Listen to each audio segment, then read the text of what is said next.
o'clock.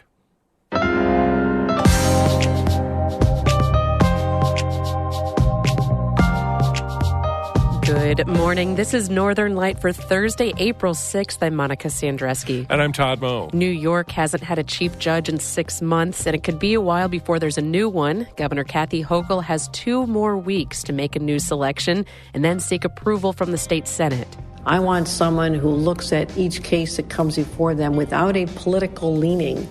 So I've not wavered from the objectives that I had before. Those are still my objectives today.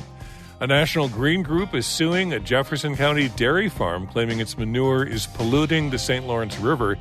But the farmer appears to have the state on his side, and he says the suit is meritless. We have to abide by zero tolerance, and it's a law. You think I want anything to happen to us? Grandpa started the farm in 1945 with 13 cows, and I pride myself on, having a nice place. Also, the village of Lake George got its first new mayor in more than 50 years this week. And Potsdam will get a new $600,000 skate park next summer. All of that and more is coming up on Northern Light. Stick with us.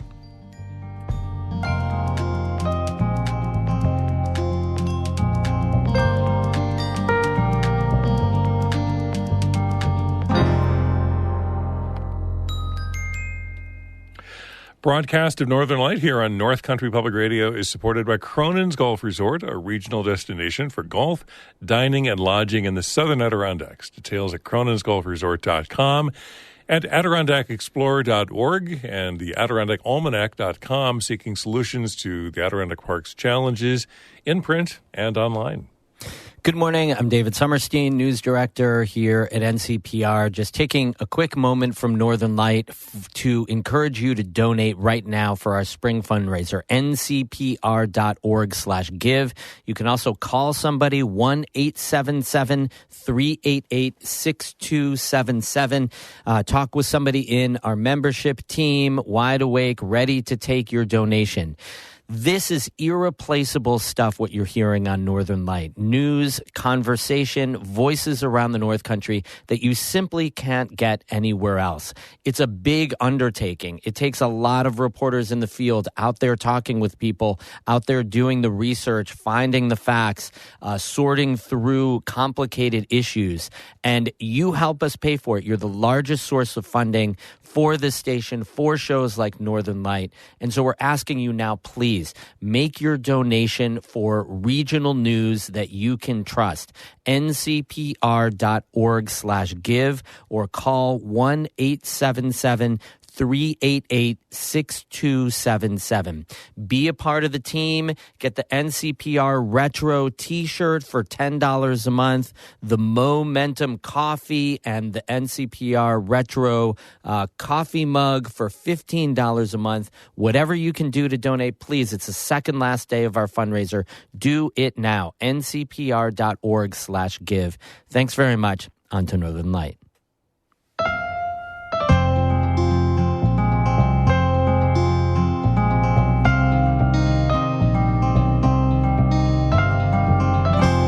This is Northern Light. I'm Monica Sandreski. And I'm Todd Moe. A national environmental not-for-profit is suing a Jefferson County dairy farm, claiming its manure is polluting the St. Lawrence River. The owner of Wood Farms says the lawsuit is meritless. And as David Summerstein reports, the farmer appears to have the State Department of Environmental Conservation on his side. The Center for Food Safety, based in Washington, D.C., filed a lawsuit in federal court late last month. It claims Wood Farms in Cape Vincent, a farm milking more than 1,000 cows and raising another 1,000 heifers, is violating the Clean Water Act by polluting a nearby creek that flows into the St. Lawrence River. Charles Tebbett is an attorney representing the not-for-profit. The Wood Farm is discharging pollutants. It's discharging manure from its facility into Wheeler Creek, which feeds the St. Lawrence River. The lawsuit claims the farm's manure spreading plan is saturating the soil and causing runoff. And Tebbett says the farm's clay-lined manure lagoons are insufficient. So the lagoons are leaking to groundwater, which they're only less than a mile away from the river. But a letter from the State Department of Environmental Conservation, which oversees and inspects dairy farms' environmental operations, disputes the Center for Food Safety's allegations. It says the DEC did issue a violation to Wood Farms for polluting Wheeler Creek in 2014, but subsequent inspections found the problem was fixed, and the farm hasn't been cited since. The DEC says inspections in 2019 and 2022 found the farm's manure lagoons properly designed and found its manure spreading within best management practices. It's disgusted that, like, in this day and age, that you can just, somebody's doing everything by the book. You're going to go, no, I'm filing a lawsuit against this dairy. Lyle Wood, co-owner of Wood Farms, says his farm has been a state dairy of distinction for years. He says he follows all the regulations for concentrated animal feeding operations, or CAFOs, as the letter from the DEC indicates. We have to abide by zero tolerance, and it's a law. You think I want anything to happen to us? Grandpa started the farm in 1945 with 13 cows, and I pride myself on, having a nice place. The driveways are paved. Charles Tebbett, the lawyer for the not-for-profit, says the bigger issue is that even with state and federal CAFO regulations, modern industrial dairy farming produces too much manure to manage safely, and eventually it pollutes rivers and lakes. The nitrates and phosphorus in the manure lead to algal blooms in the St. Lawrence River. They're what are called nutrients that are the key nutrients in triggering algal blooms. I asked Tebbett if this lawsuit is a test case to be applied to other dairy farms around the North Country. He said no, but... And this is also, if you will, a shot across the bow to the other dairies that they better clean their act up, too. Farm co-owner Lyle Wood says if the Center for Food Safety proceeds with its lawsuit, he'll fight it in court. David Summerstein, North Country Public Radio. Some updates in COVID-19 news. First, St. Lawrence Health will close its 3 testing sites next week. Testing centers located at Gouverneur Hospital on Market Street in Potsdam and on Andrews Street in Messina have operated since the height of the pandemic. They've seen a significant decline in volumes and will close at the end of the day Friday, April 14th. Patients who need COVID testing will still be able to get it through their providers or urgent care. Also, recent data from Cornell University researchers shows eviction rates are back up to pre-pandemic levels across New York. It's been over a year since the state's eviction moratorium expired. WSKG's Megan Zerez reports.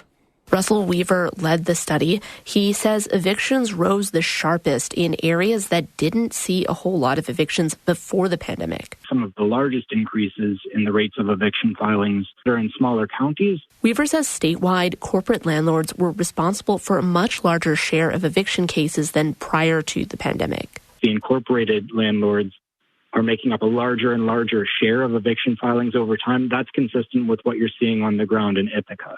In Ithaca, over 80% of all eviction cases were brought by leasing companies rather than individuals or mom and pop landlords. Weaver says evictions don't just affect the person being evicted, they also impact the community as well. All of a sudden, community structures are starting to break down. That someone who might have been maybe a member of a parent-teacher association or a member of other organizations is gone, and that leads to a little less social cohesiveness in neighborhoods. He says communities that saw a larger number of evictions also tended to see an increase in crime and a decrease in voter turnout. In Ithaca, I'm Megan Zerez for North Country Public Radio. Keep up with NCPR throughout the day on Instagram, Facebook, and Twitter, and at our website, ncpr.org. And while you're there, you can also contribute to support the news that you hear every day on Northern Light. Give now online at ncpr.org/give. We are in the final days of our spring fundraiser. Here to tell us more is News Director David Summerstein. Hey, David. Hello, Monica. Hello, Todd. Thank you very much to everybody who has given already. We've raised more than $232,000, and we're counting down now. Just about $73,000 left to raise in our spring fundraiser. It's a lot of money. Tomorrow is the last day. So much work more to do, and you can help us right now. knocking down that total and paying the bills for public radio by making a donation right now at ncpr.org/give, or call and you can talk to somebody and they can walk you through the process. 1-877-388-6277. We've heard from so many listeners and online contributors around the country. Mary Jo Kestner in Guildford, Connecticut, thank you so much. We heard from Steve DeHond in Saranac Lake this morning. Tom Dickinson in Harrisville, thank you very much. Thanks to Barbara Rodier and Richard Jarvis in Vermontville, and James and Cindy Bisson in Piercefield, who say that NCPR is the most important media outlet we have serving our North Country community. You listen to Northern Light every morning. You rely on regional news and national news from NCPR. Be like those people who you just heard and make that donation. ncpr.org/give or call 1-877-388-6277. Thanks very much.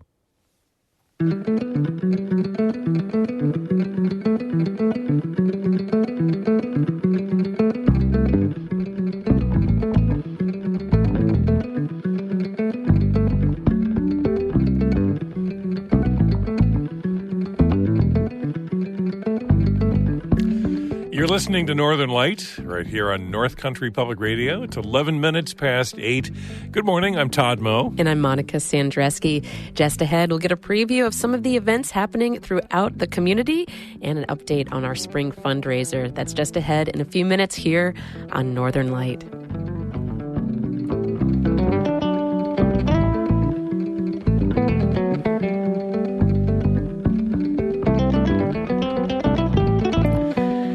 Music by Evan Veenstra in Gananoque, Ontario, and you can hear more of his music on our website. It's part of the Underscore Project. Check it out online anytime. ncpr.org/underscore. Northern Light is supported by Gray & Gray & Associates CPAs, an accounting and financial services firm in northern New York with offices in Canton, Potsdam, and Spring Hill, Florida. GrayCPAS.com, and by Renew Architecture and Design, offering custom design services from the St. Lawrence River Valley to the Adirondacks. More at renewarchitecture.com. Make your gift for our spring fundraiser. Northern Light listeners, now is the time. You pick the dollar amount. Every membership matters. ncpr.org/give or at 877-388-6277. Thanks.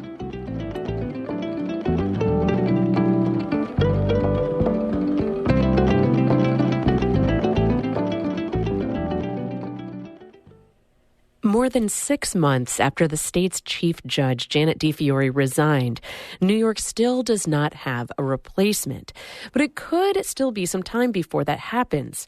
Governor Kathy Hochul has until April 23rd to make a new selection and then seek approval from the state Senate. From Albany, Karen DeWitt has more. In New York, the governor gets to appoint the chief judge and the other 6 judges on the state's highest court, the Court of Appeals, with the advice and consent of the state Senate. Governor Kathy Hochul chose Hector LaSalle as her choice for chief judge in December from a list of names of qualified candidates. It was put forth by the Judicial Nomination Commission. But she failed to win the support of Democrats who lead the Senate. They believe that LaSalle was too conservative to head the court. He was voted down by the Senate Judiciary Committee. After a weeks-long standoff, minority party Republicans filed a lawsuit to try to force a full vote of the Senate. 2 days before a judge was to hear the case, Democrats held a vote on the Senate floor, and LaSalle was rejected again. It's 20-39. The nomination fails. The process started over with a new list of names. They include 3 judges who are already on the Court of Appeals, Shirley Troutman and Rowan Wilson, who are both African American, and Anthony Canataro, who is the acting chief judge. If Hochul chooses one of them, then she would also need to pick a new associate judge. The governor has not yet announced her choice, but she signaled she might pick one of the 3. The legislature, at Hochul's request in late March, approved special legislation legislation. It would allow Hochul to choose 2 judges from the new list of names. That would avoid having to go back to the nominating commission for a 3rd time, a process that could take several more months and leave the court with just 6 judges for as long as a year. Hochul, in an interview with Public Radio, did not rule out picking one of the 3 sitting judges to be chief judge and another from the same list to be a new associate judge. That is certainly one of the options, and a bill just gives us maximum flexibility. Hochul says she still believes LaSalle would have been the right person for the job. She says he was neither conservative nor liberal, but someone who let the law and legal precedents govern his decisions. She says she will seek the same qualities in her next choice. I want someone who looks at each case that comes before them without a political leaning, where you can say this person is left, this person's right. That is not how we lift up jurisprudence in the state of New York. We want someone who's fair, open-minded, smart, has experience. So I've not wavered from the objectives that I had before. Those are still my objectives today. Even before Hochul has named her new choice, there are already some wrinkles emerging. Senate Republicans are once again threatening to go to court. They say the state's constitution does not allow for 2 nominees for the Court of Appeals to be chosen from just one list. Senate GOP leader Robert Ort says the commission needs to come up with a separate set of names for each opening on the court. The law, I think itself, I do believe in talking to some attorneys, is unconstitutional. There may be other groups that also might be interested in bringing a lawsuit. Government reform groups who supported the creation of the Judicial Nomination Commission back in the 1970s have also said they think the new law is unconstitutional. The process to choose a new chief judge was already facing delays. Hochul has said that she does not expect to name her new choices until after the state budget is finished, and the spending plan is already going to be at least 10 days late. In Albany, I'm Karen DeWitt.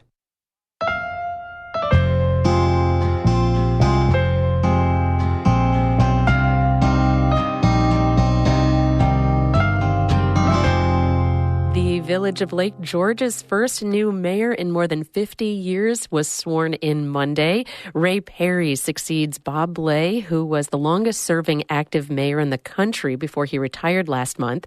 According to the Glens Falls Post-Star newspaper, Perry is an independent contractor who's been on the village board since 2007. He ran for mayor unopposed.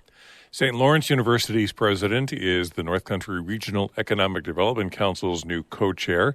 Dr. Catherine Morris succeeds former Jefferson Community College president Dr. Ty Stone as the council's academic co-chair. In a statement, Morris said she was pleased to represent St. Lawrence and other colleges, quote, as we work together with businesses and nonprofit organizations to foster economic development in the region. Regional Economic Development Councils bring together local experts and stakeholders to help decide how to dole out state funding. And a skate park is coming to Fall Island in Potsdam. According to the Watertown Daily Times, the village board voted unanimously to spend $600,000 in downtown revitalization initiative funding on the park. That comes from money that was previously declined by 2 local businesses.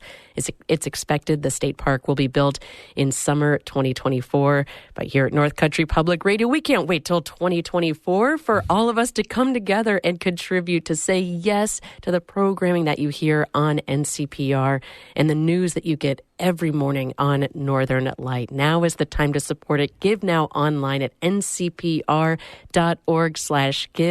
And here in the studio with us is the person that edits each and every one of the stories that you hear. Such an important part of the process, David Summerstein. Hey. Hey, Monica. Hello, Todd. Hello, listeners. Just taking a moment out of Northern Light. We have lots more to bring you of regional events and regional arts going on around the North Country. We can only do it with your donation. ncpr.org/give. Go online and do that right now. I know it's a busy morning and there's a lot to do. We're in the second last day of our spring fundraiser. And so you taking that moment says something so important about the importance of regional journalism, local journalism here in the North Country.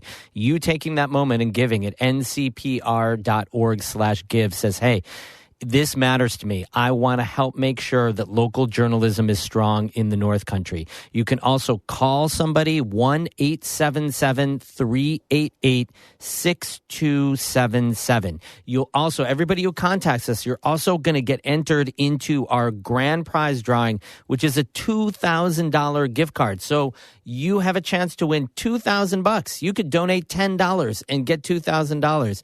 It works great. Why not? You can donate $10 a month and get the NCPR retro T-shirt that Todd Moe is wearing right now. It won't be the same T-shirt. We'll give you your own, we promise.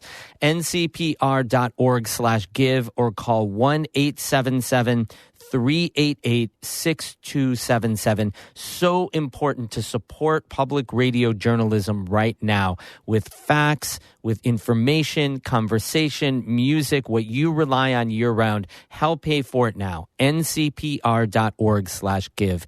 Back to Todd and Monica in Northern Light. Thanks a lot.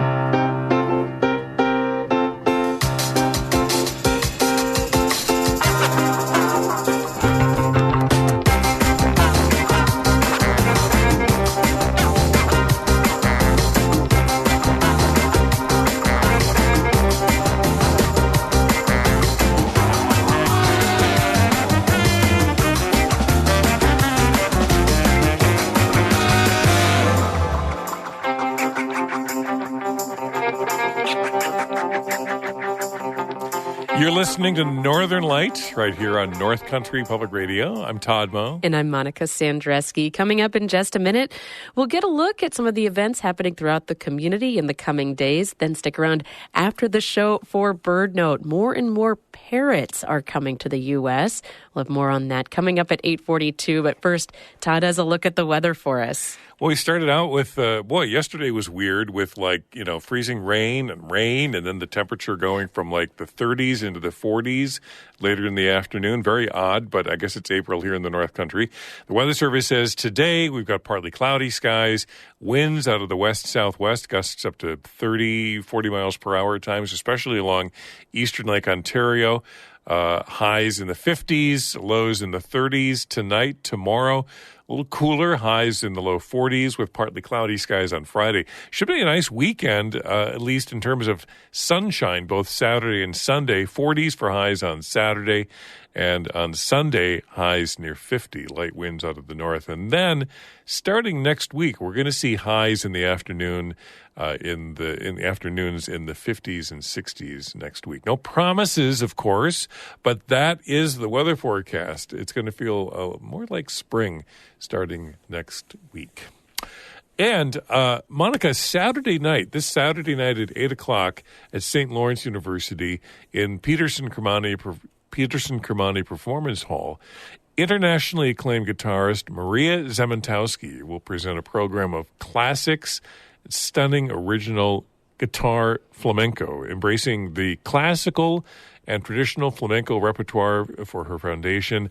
Maria will take us on a musical journey inspired by her flair for experimentation and just pure love of the instrument. And I've got some music here to share by Maria. This is a piece called Mango Rouge, which I guess means red mango. The red mango. Yeah, this is Maria Zementowski.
flamenco guitarist Maria Zementowski, Mango Rouge, and you can hear more of her music this Saturday night at 8 in Peterson Kermani Performance Hall at St. Lawrence University. She'll be playing some of her favorites and some of the really classics in flamenco guitar and her own original music as well. Maria Zementowski, Saturday night, 8 o'clock, PK Performance Hall at St. Lawrence University.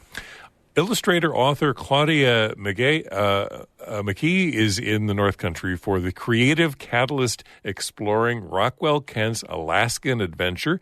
It's a mini symposium today and tomorrow at SUNY Plattsburgh. She's an award-winning author and illustrator of 10 natural history-themed picture books, including My Wilderness, an Alaskan Adventure, a historic fiction memoir based on Rockwell Kent and son Rocky's time on Fox Island, Alaska. Again, illustrator, author Claudia McKee in the North Country at SUNY Plattsburgh today and tomorrow for a mini symposium. A lot of things going on around our region, and including the spring fundraiser here at North Country Public Radio. Exactly, including the spring fundraiser here at North Country Public Radio. We are in the last couple of days of the spring fundraiser. We still have about $73,000 to raise, and you can help take us there. It's only possible when each of us gives what we can, whether it's $10 a month, $20 a month, whatever works for you, works for North Country Public Radio. Go to ncpr.org/give and say yes to this programming that you hear, yes to this station that strives to be a reflection of the community that we are in. This matters to you. This is important to you. This is important to your neighbors. Give now to support it at ncpr.org/give or call 877-388-6277. At its best, depth, context, and attention are the signature of North Country Public Radio. I know you and I are similar in that you see that we're all connected. You view our world as this interconnected web of relationships, and you want the dots connected by focusing on the why, not just the what of issues and events. You believe in the power to find solutions for problems in our community, our nation, our world, and you know that you find that here on North Country Public Radio. Give now to support it at ncpr.org/give. Make your gift on the phone, 877-388-6277. Make your gift online, ncpr.org/give. We are $700 away from a $233,000 mini goal. Get us there with your gift right now, ncpr.org/give, or call us at 877-388-627. Hey, the fundraiser ends tomorrow night, folks. Now is the time. Seize the moment. Make a donation. Always NCPR. Thanks so much. That's Northern Light for this Thursday. It's the 6th of April. Passover starts this evening. Happy Passover. And join us again tomorrow. I'm Monica Sandreski. And I'm Todd Moe. Be well.